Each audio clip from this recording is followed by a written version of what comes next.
South Point is also proud to provide a variety of relaxing amenities for the guests who want to be pampered.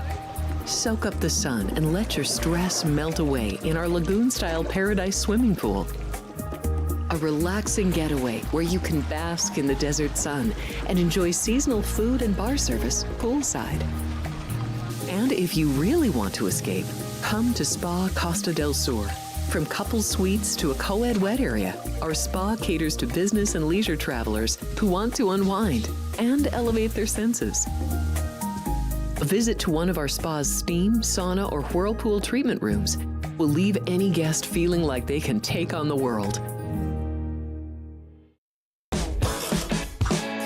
Our gaming amenities include over 60 table games and over 2,600 of the most popular slot and video poker machines. We have penny slots, including the popular Buffalo games, and real machines like Wheel of Fortune, Triple Sevens, and Megabucks. If you prefer video poker, try Deuces Wild, Double Double Bonus, or a variety of multi-denomination games. Or try your hand at one of the most popular casino table games in the world, Blackjack. Don't let the game intimidate you. Blackjack, also known as 21, is both easy and fun. And our dealers are always happy to assist. And the best part? Blackjack always pays 3 to 2. Next, check out the roulette tables. Roulette is one of the easiest casino games to learn, and so much fun to play. It's a favorite of both beginners and seasoned players. In addition to blackjack and roulette, our casino pit features over 60 popular table games like Baccarat, Pai Gow Poker, 3-Card Poker, Ultimate Texas Hold'em, and Mississippi Stud. So get out of your room and come join in the fun.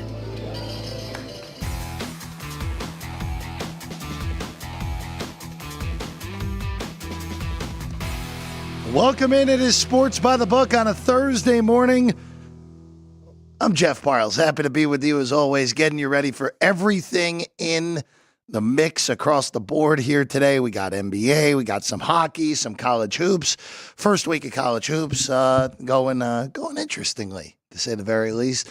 A pair of not so great college football games and then an NFL game that at the beginning of the year, you were thinking, oh, this one could be game of the year right out of the chute here in week 10. And one team has been every bit as good as you could have hoped, and one team has been a disappointment so far this year. And also on the show today, since I haven't been on since the College Football Playoff Committee put out their initial rankings. Now, there's only so much you can take, but I'll give you my thoughts on the bracket and if there's any value to be had on any teams in those future markets still at this point to win the national championship. All right, let's get into tonight. Let's start in Baltimore, Maryland. The Ravens and the Bengals going into the year. I was thinking, oh, man, this is going to be a game where first place is going to be on the line. Whoever wins this game is going to be really nicely set up in order to win the AFC North. And instead, neither of these teams are in first place entering tonight because of all teams, the Pittsburgh Steelers sitting in first place in the AFC North. The Ravens sitting as pretty clearly the top wild card team in the AFC right now, even though they're currently second in their own division. I think a lot of people, including me, have them as the second best team in the AFC, only trailing Kansas City, even though right now they're not even leading their division. Baltimore this year. Let's just do this real quick with the Ravens. At home this year, the Ravens have played 3 teams that are currently over 500, and they are 3-0 in those games. The margin of victory in those games is 25, 7, and 31. Their only home loss, of course, came against a team that's one of the worst in the NFL now, the Raiders. A 2-7 team walked in there, and of course, Baltimore went to 0-2, and everyone was panicking. And then the Ravens beat the Cowboys and then went on a hot streak until they lost to Cleveland 2 weeks ago. But Baltimore, I don't think there's a team more in this league. If we're going to use an old cliche phrase here, there's no team in this league that plays up to their competition more, and there's no team that plays down to their competition more than these Baltimore Ravens. Because if you just look at the way these games have gone this year, Kansas City, dead even game. Quite frankly, an inch away from possibly winning the game. Raiders, total play down to their competition. Cowboys, at the time we didn't know the Cowboys stunk. Ravens went in there and, yes, I know they only won by 3, but that was 28-3 that game. Play up against Buffalo. Play up on the road against Cincinnati. Play up against Washington. Mixed bag against Tampa in that game. Their offense was awesome. Their defense was terrible. Cleveland, play down game. Last week, again, I don't think the Broncos are particularly good. I think they're a very average football team with a defense that against the right competition is awesome. Last week, that defense just got walloped by Baltimore, over 7 yards per play. Jackson was incredible. Zay Flowers was a fantasy hero, except for myself and Ryan McCormick, who didn't have him in our lineups this past week. It's just one of those for Baltimore. When the competition is good, we know they're going to show. They're very unlike a lot of these teams in this league. Now, if you're looking at the Ravens injury report here for tonight, it's pretty good, all things considered. Now, they won't have Isaiah Likely, but the reemergence of Mark Andrews doesn't really impact that as much as some would say. Brent Urban is also out. We knew he was going to be out. He suffered a concussion last week. On the Cincinnati side of things, injury, no one's been officially ruled out, but it would be quite the shock if T. Higgins played tonight. It would be looking like he's going to miss his 3rd consecutive game with a quad injury. He's doubtful entering tonight. Their punt returner, Charlie Jones, he's also likely going to be out as well. Doubtful right now with a groin. Orlando Brown looks better. Questionable right now, missed last week. Chase Brown is on the injury report, but he looks ready to go. They're not going to have Zach Moss for a while. He's likely not going to play again this year with his injury. That's why they traded for Khalil Herbert to be the backup. So we might see a little bit of Khalil Herbert here tonight. Now, these two offenses have been among the best in the NFL so far. Baltimore leads the league in yards per game. Now, look, if you look at yardage, it sometimes is a little bit of a misnomer at times because you're sometimes chasing games. You get more yardage against soft defenses. That's not the case against Baltimore. For Cincinnati, they're right in the middle of the league, about 330 yards per game. They've been much more effective throwing the ball than running the ball so far this year. Burrow right now in the top 10. Points-wise, Ravens obviously second in the NFL. Bengals, again, this is what has made Cincinnati's 4-5 start pretty infuriating if you're a Bengals backer. They're top 10 scoring team in the league. They've been great on offense. But then when you flip it to the defensive side of the ball, yardage-wise, Cincinnati in Baltimore basically even so far this year. But the difference between these two teams has been the ability to make up for their lacking defenses. Baltimore and Cincinnati have only allowed a point difference per game, 24.3 for Baltimore, 25.2 for Cincy. And we look at Cincy's defense as this ridiculous train wreck, and we look at Baltimore's defense as, they're just not as good as they've used to be, when they're pretty darn similar all the way across the board. And I look at that total tonight, where, remember, the first time these teams played each other, Cincinnati handed that game to Baltimore in overtime, settled for a 53-yard field goal after a Baltimore turnover. McPherson missed it because of a bad snap. One big Derrick Henry run set up Justin Tucker for a chippy field goal. Baltimore won 41-38 on that first Sunday of October. Both of those offenses in that game were equally dominant. They were both at 6.8 yards per play. Lamar, who, by the way, it's kind of crazy. Lamar wins the MVP last year, won an MVP back in 2021.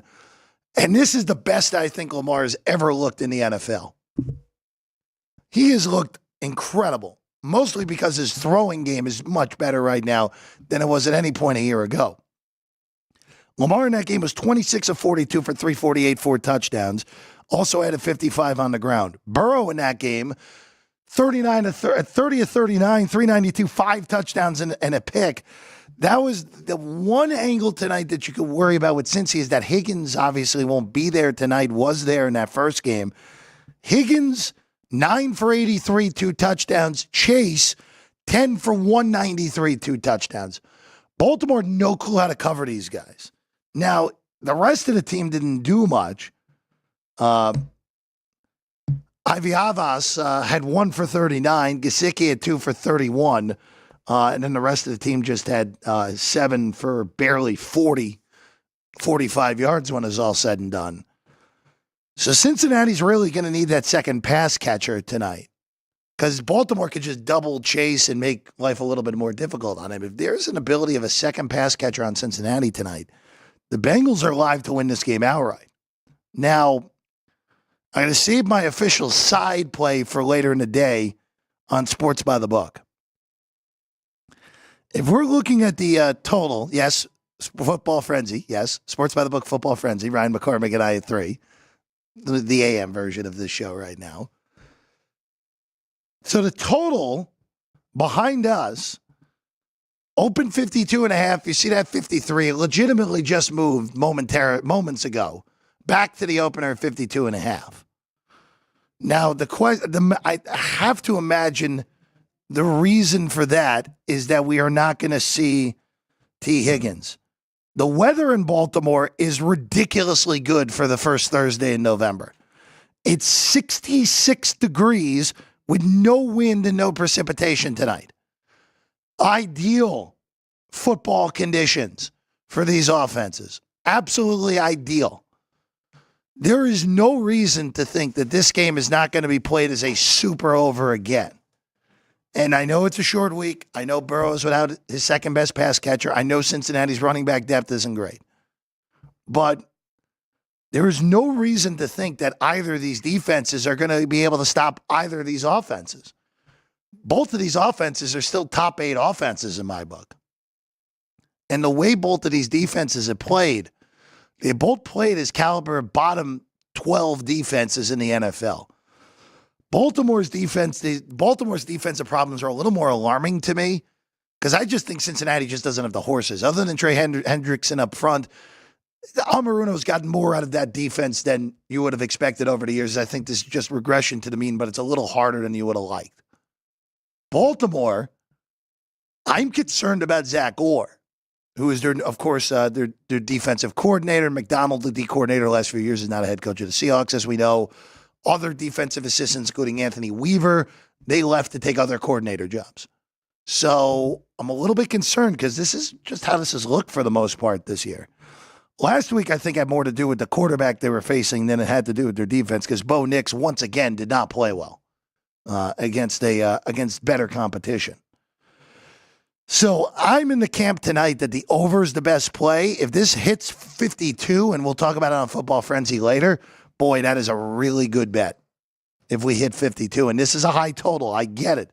If you look at the NFL this week, 52.5 is the highest total of the week on Thursday. Actually, 2 of the primetime games are the 2 highest. Actually, the 3 primetime games are the 3 highest. 52.5 in this game, 50 on Monday night with the Rams and the Dolphins, and then 49, which seems awfully high for the Texans and the Bengals, especially when the Texans and the Lions, I should say, especially when the Texans can't block. We'll get those thoughts a little bit later in the day on the afternoon show. But I like the over. That's my favorite play as of this moment right now with this one. I just don't expect either of these defenses to realistically hold up in this game. Well, more thoughts on this throughout the day, of course. Frank Nicotero on Punchlines, Ryan McCormick and I on Football Frenzy at 3 o'clock right here on the Sports by the Book channel. There are 2 college games tonight. Florida Atlantic on the road at East Carolina and Appalachian State at Coastal Carolina. We'll start with the one that's on the board right there, FAU and ECU. Looking at ECU real quick, so they fired their coach, Mike Houston, 2 weeks ago. And they're 4-4. It's been a little bit of a disappointing year for them. They and Southern Miss 2 weeks ago both fired their coaches and came out and won and covered their numbers pretty easily. Now, ECU is playing one of the worst teams at the FBS level in Temple. Beat them 56-34, covered as an 8.5-point favorite in that game. Now, you get Tom Herman's FAU Owls, who have been, boy, I thought they were going to be much better in year 2 with Herman. I know people think Tom Herman is a below-average head coach. He's just a coordinator. We saw him fail at Texas. He is, to me, a good enough coach at this level to be able to produce some wins. It has not happened in Boca so far. He's 4-8 year one, now 2-6, heading for a second 4-8 in a row, more likely than not. Because they'll probably beat Temple and they'll probably beat Charlotte. I mean, their last 3 games are super weak opponents. So if FAU can pull an upset tonight, they might accidentally get bowl eligible when this is all said and done. But I like the homestanding Pirates in this game in Greenville. I know that you usually get the coach fired bump, especially in college, only one game. But I think this ECU team is better than they've shown this year. And for them, if they win this game and then beat Tulsa next week where they'll be favored on the road, they're going to a bowl. Doesn't matter that they'll be an underdog in Denton against North Texas. It doesn't matter that they'll be an underdog at home against Navy in that one. Well, I would be looking at the favorite in this one. If it gets a 7, I would absolutely look at the Pirates. Right now, we did hit 7 here earlier this morning, and it went back to 7.5. So, Vinny phrase here: if you blink, you're going to miss it, and you did. If you wanted 7 with ECU. Now for this second game, which is a fascinating betting game. Coastal Carolina welcomes Appalachian State. Now, in most years, this could have been, we could be playing for a Sun Belt title game or maybe even a college football playoff berth. This year, you have 2 very average football teams, and you see it in the records. They're both 4-4. If Coastal Carolina wins tonight, they're 2-3 in conference. If App State wins tonight, they're 500 in conference. Appalachian State's one of the bigger disappointments for me this year. I thought they were playoff caliber out of the Sun Belt. They have not been close to that. Last time out, they won 28-20. This team goes as their quarterback goes.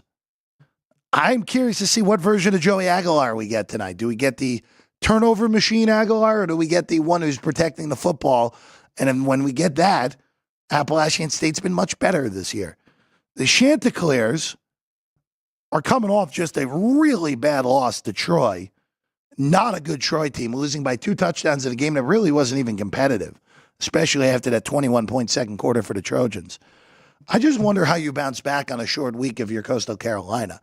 I thought this game at pick was right. So this is a stay off for me. But this all comes down to, what do we see out of the Chanticleers coming off an embarrassing loss on the road? And for them, because now we can start talking about, all right, what does a team need to get bowl eligible? What do they need? And this Coastal Carolina team has a game on the road at Marshall next week. They'll be a dog. A game at home against Georgia Southern. I would make them a dog in that game against the Sun Belt East, the leaders. But I'd be curious to see how the number came. And then Coastal Carolina should be a road favorite at Georgia State, or if not, a very small dog. One of those games you kind of have to get if you're Coastal Carolina, if you want to get to a bowl game here in 2024. For App State, they only have 3 games left. Because remember, that Liberty game got canceled because of the Hurricane Helene that went through Western North Carolina. Their remaining games are this one, James Madison at home and at Georgia Southern. That is a brutal stretch in order to get to 6 bowl wins. They'd probably be able to get a waiver from the NCAA if they went 5-6, but they need some teams that don't get the bowl eligibility in order to get to a bowl. This is a stay off. This is probably a good in-game game, actually, in all honesty, to see what version of both of these teams we're getting here tonight. All right, before we get into some hoops and some action on the ice, I just want to go through this real quick from the college football playoff perspective. Bracket got revealed on Tuesday. I know a lot of us were busy for other reasons on Tuesday, so you may have missed this. I know Alex and Kenny did talk about this a little bit yesterday on the show, but here's the bracket as of this moment entering this week. And on the left, by the way, good job by our guy Ryan McCormick putting this together. The actual rankings are on the left, where every team is sitting right now, and then the way that it corresponds to the bracket, because the top 4 conference champions get a bye automatically to the quarters. So that's why you see on your left, BYU ranked as 9 as the 4 seed, because they're the projected Big 12 champions right now. I think this bracket, I know there are a lot of people complaining, and people love complaining about this, and they're going to love complaining about it the next month for sure. Based off the current status of everything in college football, I think they actually got the right 12 teams. The only thing that I quibble with is I thought Boise should be rated ahead of Bama, but if Bama beats LSU this week, they would have hopped Boise anyway. So no issue on my end from any of this. The most intriguing things moving forward with this, and this goes into betting perspective things right now. The most likely teams to fall out of this bracket, so if you're looking like a yes-no at a yes-no market for the college football playoff to make it, the teams that I feel are most likely to fall out, not counting Boise State, because I think if Boise wins out, Boise's getting there, and I believe they will win out. It's BYU, it's Miami, it's Alabama, and it's Notre Dame. And I'll explain to you why Notre Dame in a second, but Alabama, the other ones I think are pretty self-explanatory. Alabama loses this week, they're eliminated. It would be LSU that would hop up. If Alabama loses after the LSU game, Bama right now, with 4 games to go, Bama's remaining opponents after this week, if they win in Death Valley against LSU, they play Mercer, They play at Oklahoma, they'll be huge favorites in that game. And then they have the Iron Bowl, they'll be big favorites in that game against Auburn. So there are some small laying of prices on Bama to make the playoff. If you like them this week against LSU, just find whatever's the better price. The money line on Bama this week against LSU or Bama to make the playoff. Because if Bama wins this week, they're getting in. Really do believe that. BYU, Miami are in the same boat. If those teams lose at any point and then don't win their conference championship, they're out. At 11-2 BYU teams not making it. I know there'll be a lot of people who would be angry at that, but they're not getting in at 11-2 without a conference championship. Miami, same deal. SMU, by the way, is the almost famous at 13. They're an interesting case as well, but we're spiraling towards a Miami SMU ACC title game when this is all said and done. By the way, that does lead me into one of my bets this week. I do like Utah this week against BYU in that huge rivalry game in Rice-Eccles this week. Both teams off a bye. Utah's had as disastrous of a season as you could have asked for. Picking off their big rival and ruining a potential playoff berth would go a long way for salvaging that season for Utah. The other team, Notre Dame, look, they have the worst loss of any of these teams by a wide margin, at Northern Illinois loss. But their schedules turned out to be softer than we expected. But they're not going to lose this week against Florida State. But if they happen to get upset by Virginia or Army or USC, they're the one to potentially look at it to miss the playoff marks, because you're getting some nice plus prices right now on Notre Dame. That would be the one angle that I would look at right there. All right, Sean, we'll take a 1 minute here. We'll take a 1 minute so I can take it. So I can cough here. No one has to hear it. When we get back, college hoops, NBA, NHL, and then, of course, we're getting you ready for Gone Racing. It's championship week in NASCAR. So that's coming up at 10 this morning on the South Point Studio channel. We'll take a quick break when we get back. College hoops, NBA, and NHL here on Sports by the Book. We have 11 amazing restaurants featuring a wide variety for every price range and appetite. South Point's Garden Buffet has something for everyone at unbeatable prices. Or, if hunger strikes in the middle of the night, join us at Coronado Cafe. The American menu offers breakfast, lunch, or dinner 24 hours a day, plus a Chinese kitchen for authentic Chinese dishes from 11 a.m. to 11 p.m. From steak and eggs to wonton soup, it's fast and friendly service 24/7. When you need a quick pick-me-up, you can find it at our state-of-the-art Starbucks just inside the main South Point entrance. Order ahead with the Starbucks app for easy mobile order pickups. Or enjoy your favorites in the relaxing dining area anytime, day or night. If you love Mexican food, Baja Miguel's has all of your south of the border favorites. There are dozens of classics to choose from, like fajitas, ceviche, chimichangas, tacos, and more. And for spirit lovers, Baja's colorful non-smoking tequila bar is right outside.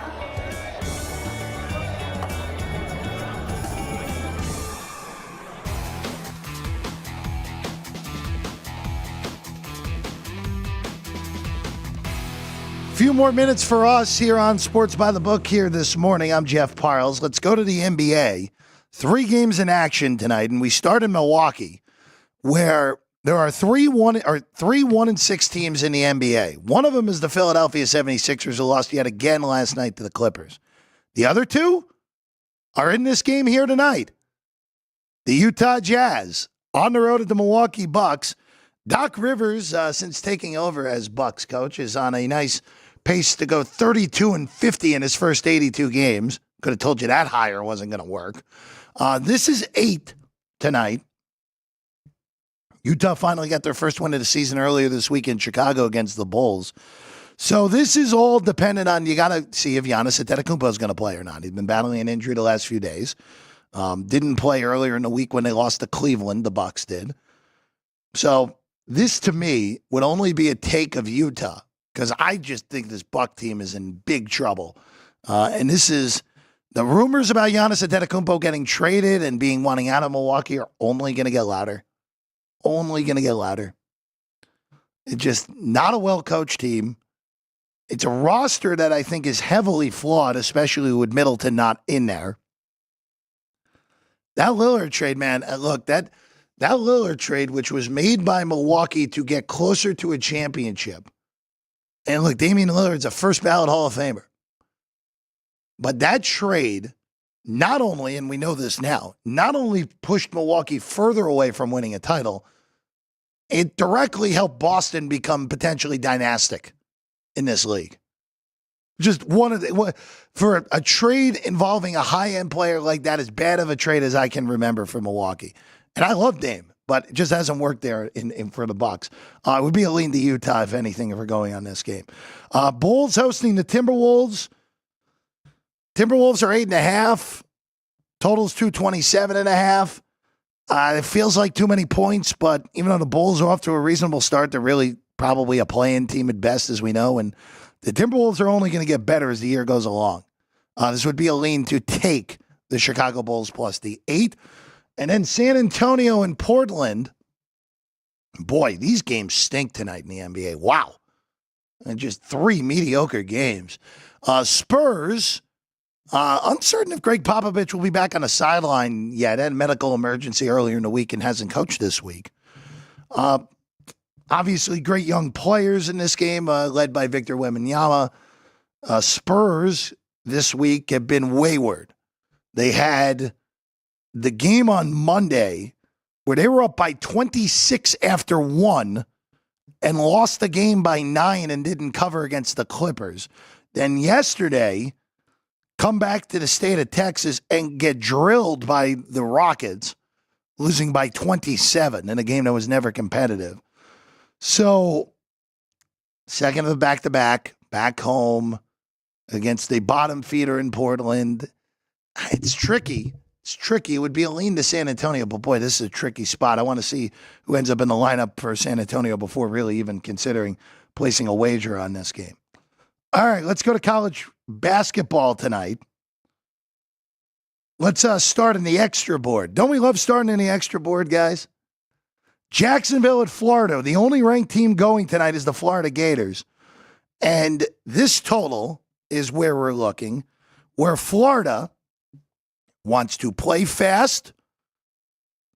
That first game against South Florida was a 77-possession game. Last year with Todd Golden, they were top 20 in the country in possessions at 72, which was good enough for 17th fastest in the country. Jacksonville, the big question here, can the Dolphins of Jacksonville play this game at a tempo that does not allow this to go over 152? My answer is no. Florida's going to be in the 90s here. If Florida makes it to the 90s, look, it's a 25-point line. It's possible that you could end up with a 90-60 game and you end up losing. More than possible. But if Florida gets to 90, you should get there on the 152, which I guess I kind of like Jacksonville than the cover at a plus 25 number. But the over is the better play for me in this game, looking at that one. All right, the second game on the extra board, Prairie View and DePaul. DePaul, to open their season, needed overtime to beat Southern Indiana, who is not going to be a good basketball team this year in the Ohio Valley, the Screaming Eagles, which is a great name, by the way. Needed overtime to win that game. Now, look, the SWAC teams we know the SWAC and the MEAC are two of the least talented conferences in the country because the schools just don't have a lot of money to throw at athletics. Now, Prairie View last year had a brutal year. They were 10-21. Their first game, Ryan, Sean, do you guys have anything on Biblical Studies College in Texas? You have any notes on those guys? No? Prairie View beat them 111-90. Now, I'd be very concerned that Biblical Studies College, which is an NIA school, would be able to do a 90-point game on them. But this DePaul team's not going to blow anyone out this year. We'll take 16 with Prairie View. Boy, that is a fun one. But look, I have no problem taking points this early in the season and going against DePaul. And DePaul beats me. You know what? So be it. So be it if that happens. All right, West Coast basketball, former Pac-12 teams in action. Idaho State, they're not the Pac-12 team. Go to L.A. to take on USC. The Bengals have been bet in the market here from 24 to 23. And I 100% agree with that move. Now, USC first time out, they really put it on a good Chattanooga team. They beat them by 26 on opening night. Idaho State, I think, is a lot better than their KenPom ranking shows. They only lost to Arizona State by 7. And that game was tight most of the way.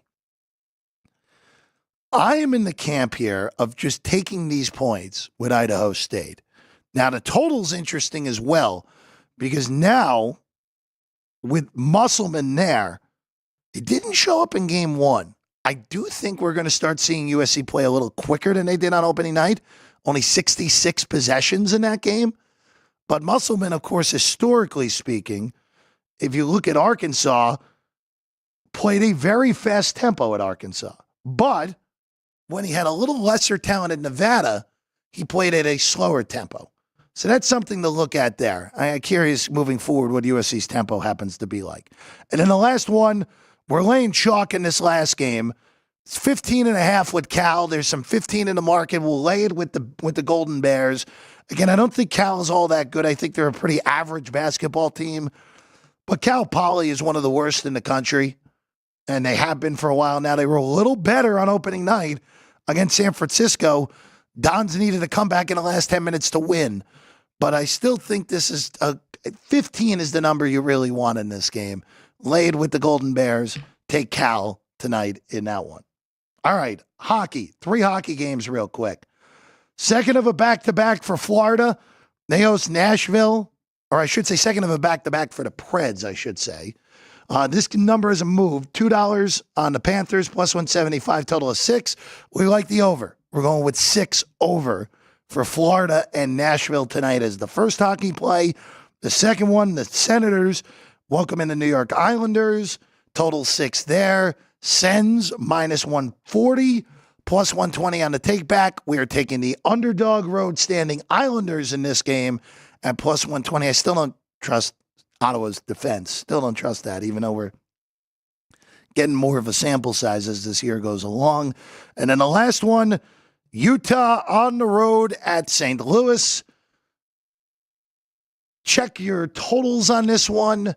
I would be looking to the under if the juice is right at 6. I'd also be looking at the Blues, where you can now start getting some plus prices at some shops on St. Louis. We'll take a small plus price on the Blues and look to the under in this game tonight with Utah and St. Louis. All right. That's all the time we have for you this morning. Gone Racing comes up on South Point Studio at the top of the hour. Jeff Motley, Brendan Gahn, get you ready for the championship race. Phoenix, as it always is in NASCAR. Looking forward to that coming up in 30 minutes. Full day of programming now here at the studio. On Punchlines FN on YouTube, Frank Nicotero will be here from noon to 1. And then Ryan McCormick or I are back here right on this channel at 3 o'clock to get you ready for the Bengals and the Ravens on a football frenzy on a Thursday. We'll also have our good friend Dwayne Colucci, as we always do on Thursdays. We'll see you again then right here on Sports by the Book.